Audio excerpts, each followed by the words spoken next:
Bom, gente, esse vídeo aqui vou explicar algumas coisas rápidas sobre o catolicismo, por quê? Porque ontem eu estava debatendo algumas questões teológicas com um rapaz, e quando eu citei o catolicismo e disse que, pela lógica, o catolicismo tem mais razão do que o cristianismo, os católicos têm mais razão do que os cristãos pela lógica. E já era, veio o bombardeio de acusações e isso e aquilo. O camarada falou mal dos católicos, mas nem sabia o que o catolicismo diz na sua prática, não sabe nada de história da igreja, não sabe nada da história do catolicismo. Então eu acho que a pessoa deveria ter um pouco de humildade e se calar e falar, cara, eu não sei, tá certo? Primeiro eu quero deixar aqui que eu não estou defendendo o catolicismo, porque se eu explicar alguma questão católica aqui, aí já vão falar que eu sou católico. Eu não sou católico, não sou católico. Tá certo? Tem que deixar isso claro, porque tem muito crente burro por aí, tá bom? Então vamos lá. Quando ele estava debatendo comigo, discutindo comigo, eu percebi assim que ele não entendia nada de história da igreja, nada de catolicismo. Eu perguntei, falei, meu irmão, vem cá, você sabe o que significa a palavra católico? Aí ele já travou, ele não sabia responder, tá? Eu não me lembro agora de cabeça, mas na história houve um pai da igreja que foi o primeiro a pronunciar a palavra católico. Tá? Não sei se foi Atanásio ou Irineu de Leão, não sei ao certo. Mas ele pronunciou a palavra católico, no sentido, porque a palavra católico deriva de uma palavra grega, católicos, que significa universal. Então católico é universal. Uma igreja católica é uma igreja que tem a fé universal. Por quê? Porque para esse pai da igreja, aqueles que professavam a fé em Cristo no mundo inteiro, seria a igreja universal, beleza? Então já tem uma igreja católica. No catecismo de Westminster, o catecúmeno, ele tem uma questão que ele assina dizendo, não, nós acreditamos na igreja católica.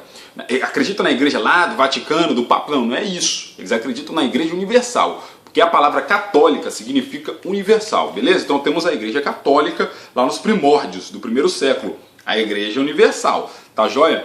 A fé em Cristo começa a se expandir. Tá? E tem vários historiadores aí que relatam que existia mais de 24, 25 seitas na época de Jesus, ali dos apóstolos. Tá certo? O que essas seitas faziam? Professavam ter a fé em Cristo, mas elas queriam interpretar o ensinamento de Jesus de forma errada. E existem várias seitas que faziam isso. Docetismo, bionismo, marcionismo, maniqueísmo, montanismo.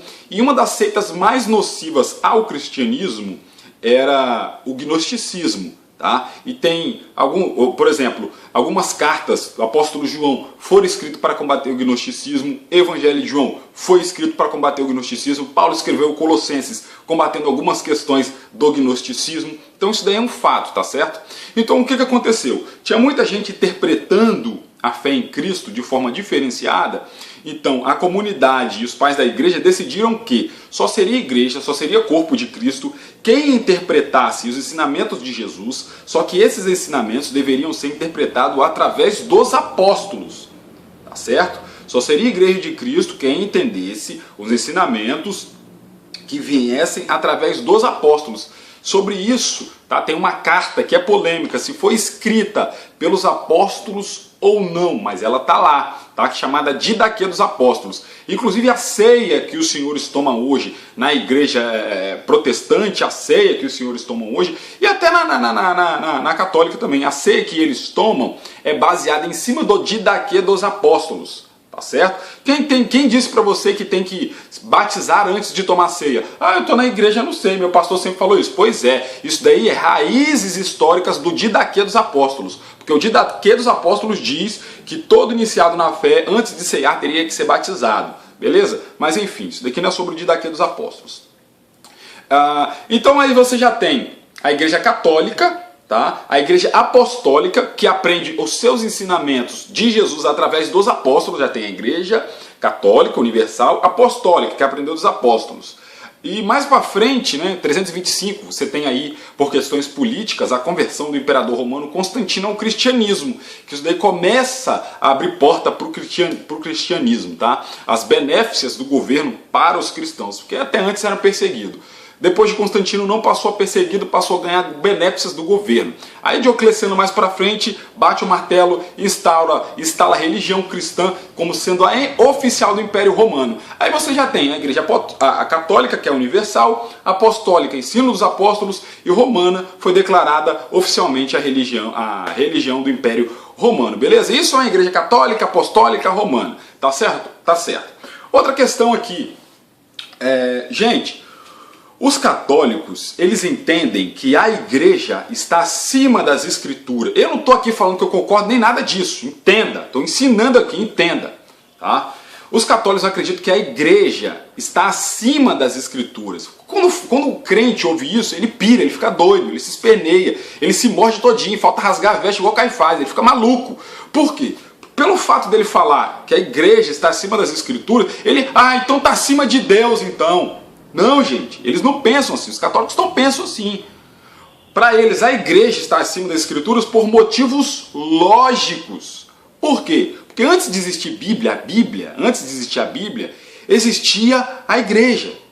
Existia vários livros, que hoje é chamado de apócrifos, que eram decorrentes naquelas épocas. As igrejas, você não lê hoje, mas a igreja do século I, II, todas liam. Tá certo? Elas liam naquela época. Mas a igreja, através dos seus concílios, ela decidiram, esse livro aqui é nocivo, vamos tirar. Esse livro aqui é benéfico, vamos botar. Esse livro aqui é nocivo, vamos tirar. Tinha um monte, tá? Carta ao pastor de Hermas, Epístola de Diogneto, todas essas circulavam nas igrejas. Eles tinham como palavra de Deus, mas através do concílio, a igreja separa. Isso é certo, isso é errado. Isso é certo, isso é errado. Simples assim. Tá? Então a igreja fecha um cânon sagrado, tá certo? Agora, por que disso? Por que disso? Em Atos, no capítulo 15, tá? A fé em Cristo começou a se espalhar tanto que o povo falou bem, que os apóstolos falaram bem assim, gente, e agora? O que os gentios vão fazer? Os gentios vão cumprir a lei ou não vão cumprir a lei? Foi estabelecido que eles não precisavam cumprir todos os requisitos da lei. Atos capítulo 15, concílio de Jerusalém, primeiro concílio. Então a igreja se baseou até hoje através de concílio, tá certo?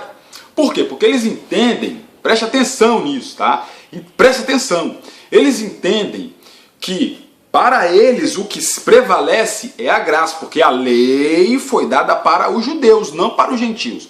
Para os gentios se vê a graça. Então, para os judeus se salvar, era acima do cumprimento da lei. É isso daí, a lei foi dada para o judeu de verdade, ele não tenta fazer prosélito, não sai por aí tentando converter a todo mundo, tá certo? Porque a lei foi dada para ele, não foi dada para o gentil, a lei foi dada para os judeus. Tá? Aí beleza, mas tem aquela questão, veio para o que eram os seus, mas o que não receberam foram chamados filhos de Deus. Pois é, isso é uma graça. E o que é a graça? É o cumprimento da lei para se salvar? Não, eles entendem que não. O que é a graça? É um favor imerecido. Você não merece ser salvo, mas eu vou te salvar mesmo assim. Você não precisa cumprir a lei para te salvar, porque eu vou te salvar através de um favor que eu estou te fazendo. Isso é graça. Tá? Isso é a graça. Então eles entendem o quê? Eles entendem a graça e entendem a lei. Não é simples, eles entendem a graça. Eles entendem a graça. Tá? Então tem a questão de adorar a imagem. Primeiro, 2 pontos aqui sobre os católicos, a adoração de imagem católica. Primeiro, que eles dizem que eles não adoram as imagens, eles não adoram a imagem. Eles têm a imagem ali como uma figura de reverência, tá certo? Mas não de adoração. Tá? Aquela pessoa foi muito importante para a igreja, é para ela ser lembrada, mas não adorada. Primeiro ponto. Segundo ponto, vamos falar aqui. Mas eles adoram. Eles adoram as imagens, eles adoram as imagens. Beleza. Onde é que está escrito nas escrituras que não se pode adorar a imagem? No Antigo Testamento. Tá? E você tem questões no Novo Testamento que abordam o Antigo Testamento, que são interpretadas do Antigo Testamento. Mas o Antigo Testamento veio para quem? Para os judeus. Para eles o que vale é o favor imerecido. Entendem agora? Então o que eles fazem ou não fazem, a determinação não vem das escrituras. Isso que vocês têm que entender, que vocês não entendem nem a pau. Não vem das escrituras, vem através da igreja. Então eles formulam o concílio, os cardeais formulam o concílio, tá certo? Propõem a ideia para o Papa e o Papa bate o martelo se vai ser oficializado ou não. E o que é oficializado fica inserido através de códigos canônicos. Então não é as escrituras que mandam para eles, é a igreja que manda.